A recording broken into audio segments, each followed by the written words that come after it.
Assalamualaikum. So in this lab session we are going to implement a circular queue which is implemented using an array.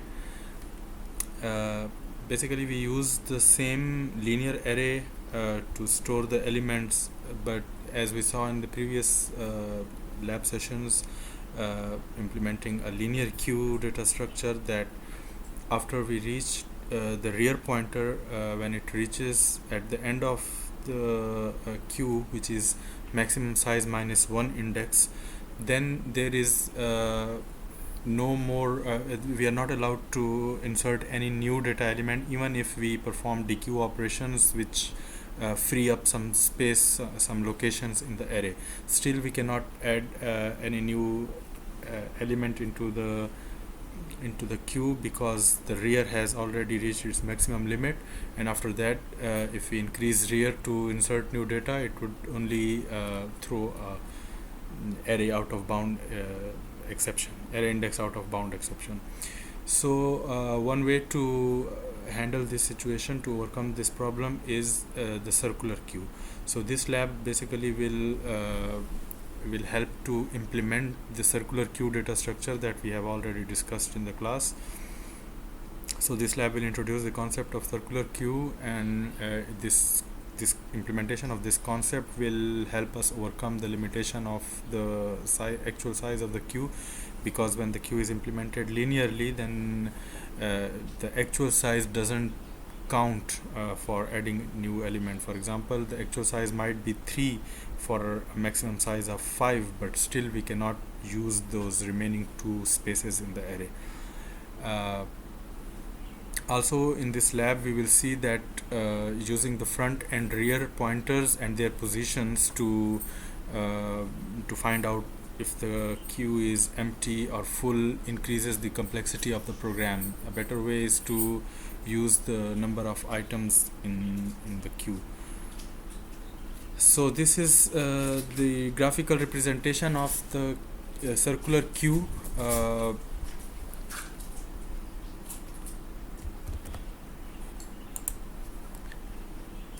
So in this representation, as you can see, that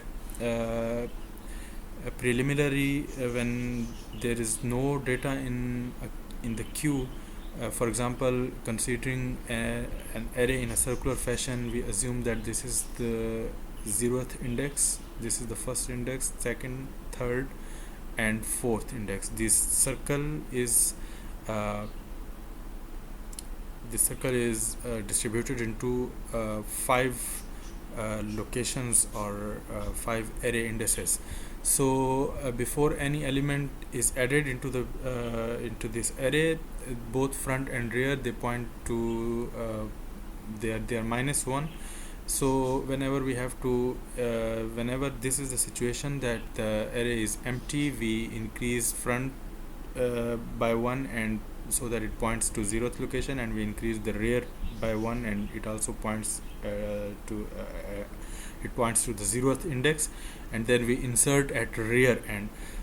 Please note that front and rear both in this case point to the same location, but still we have to use rear index for inserting element into this data structure, and we use front for deleting only.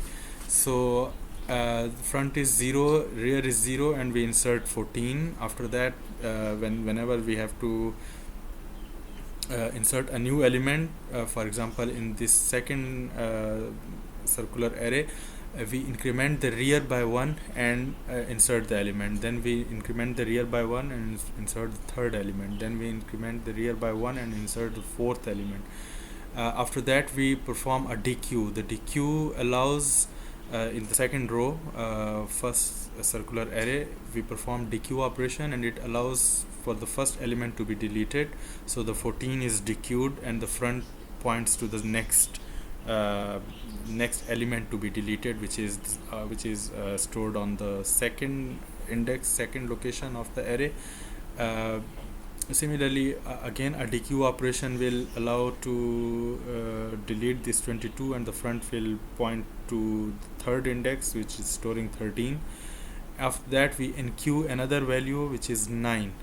Okay, and then we perform another enqueue 20. So notice that 20 is stored in this in the same location where previously 14 was stored, which was the first element of, because this was the 0th index. So previously it was storing 14, we dequeued that, the space became available for new insertion, and so rear is pointed to this location, rear is pointing to this index, and a new value is stored here, which is the 0th index. So it essentially implies that rear index is reinitiated to 0 location, and again another value is inserted and the space was available, so rear is 3.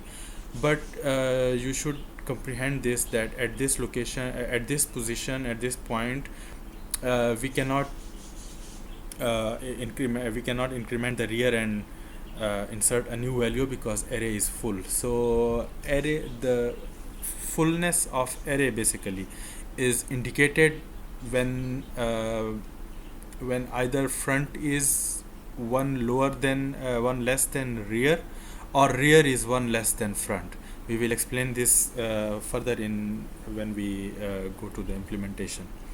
So and there is another efficient technique by which using the modulus operator, by which we get rid of this confusion that rear is less than front or front is less than rear, so we get to that as well.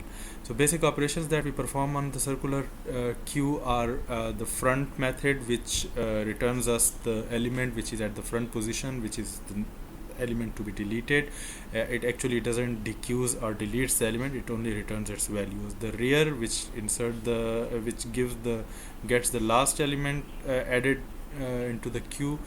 Enqueue method, which is the fundamental method, and we pass it a value, and this function inserts that value after checking some conditions which are mentioned here in the steps. So first of all, we check if the array is full, which actually one condition for the fullness of array is that the rear pointer is equal to size minus 1, which is the maximum position it can get to, and the front is equal to 0. For example, here in this case, front is equal to 0 in this fourth circular array of the first row. Front is 0. If let's assume that we don't dequeue and we perform enqueue, so the front comes to this last index. Now the front is at maximum size minus 1, and the rear is at the maximum size minus 1 index, and front is pointing to 0th index. So this is one condition of the array being full. Okay, so check whether queue is full by checking rear is equal to size minus 1 and front is equal to 0, or rear is equal to front minus 1. If the rear is 1 behind the front, for example here in this case, the last case, front is this pointing to this 13, to the index where 13 is stored, and rear is 1 behind it.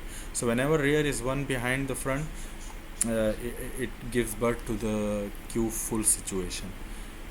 So if it is full, then display queue is full. If queue is not full, then check if rear is equal to size minus 1 and front is not equal to 0. Front is not 0 and rear is at the maximum location. So it means if front is not 0, front must be either 1, 2. If it is at 1, then we have 1 free index. If the front is pointing to the index 2, then we have 2 free locations, 0 index and 1 index, and so on.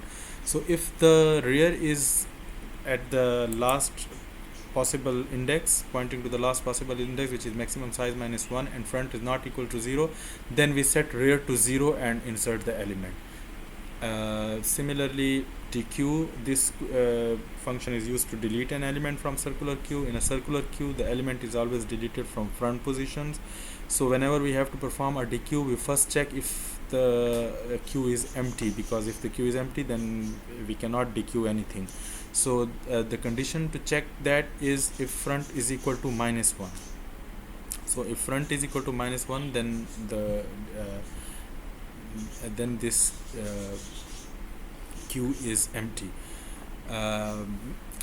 if it is empty, then display queue is empty. If queue is not empty, then we check if front is equal to rear. If front is equal to rear, it essentially implies that there is only one element remaining in the queue, so we are going to dequeue that. So we set the front and rear to -1. Else check if front is equal to size -1. If it is true, then set front is equal to 0 and return the element. If as previously the rear was maximum size -1, so we reinitiate it with 0. Similarly, if front is equal to size -1, then maximum size -1, then we reinitiate it to 0. So in this way, we always we connect the last index of the array virtually to the first index in a circular pattern, although by the use of this this method of reinitiating the value of rear and front to 0 is called wrapping around. So whenever we reach to the end of the array, we wrap around to its first index. So okay, so now what you are going to do is you are going to implement the above algorithm in any language to program a circular queue data structure using static array in a circular fashion. One way to do this is by the use of number of items count. For example, how many items are currently there in the queue. In that case, we don't need to check this front less than 0 or front size -1. We always bring this rear to 0 if it is at maximum size -1, in case if the number of counts is less than maximum number of maximum size of the array. So I will demonstrate this implementation, one way of implementing this, and you will use another way of implementing this circular queue.